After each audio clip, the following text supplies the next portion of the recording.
अस्सलाम वालेकुम जी, मैं आपका भाई मुबीन अहमद और आपके लिए लेके 2.5 मरला 2.5 मरला का खूबसूरत तरीन घर। इस टाइम हम इस घर के लाउंज एरिया में बड़ा ज़बरदस्त किस्म का इस घर का इंटीरियर तैयार किया गया और बड़े फ्रंट वाला ये 2.5 मरला का घर है। ये लाउंज एरिया प्रॉपर आपको यहाँ पर टाइल फ्लोरिंग है। इस साइड पे आपका वीआईपी सा किचन तैयार किया गया, साथ एल्युमिनियम की विंडो, और ये इस घर का आपका मास्टर साइज का बेडरूम। निशीज यहाँ पर तैयार की गई है, सीलिंग के डिजाइन जबरदस्त, सामने पेट आपको बड़ा खूबसूरत सा तैयार किया गया। अटैच बाथ और वेंटिलेशन के साथ ये वाला बेडरूम आपको मिलने वाला है। बेसन, शावर, तमाम चीज़ें ऑलरेडी इंस्टॉल्ड है। सीट की ऑप्शन है। इस साइड पे यहाँ पर आपको वेंटिलेशन एरिया, एल्युमिनियम की विंडो यहाँ पर इंस्टॉल्ड है, मोटर वगैरह तमाम चीज़ें इंस्टॉल यहाँ पर मिलने वाली होंगी।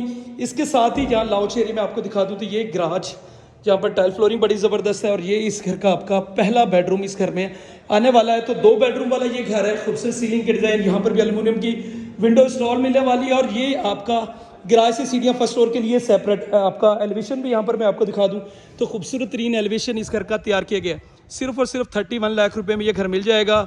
अबू बकर Holmes housing society, गजुमत्ता, आहलू road, Lahore में घर वाक़ है। बाकी मजीद डिटेल, मजीद मालूमात के लिए भाई का चैनल सब्सक्राइब करें और फ़ोन पर रब्ता करें।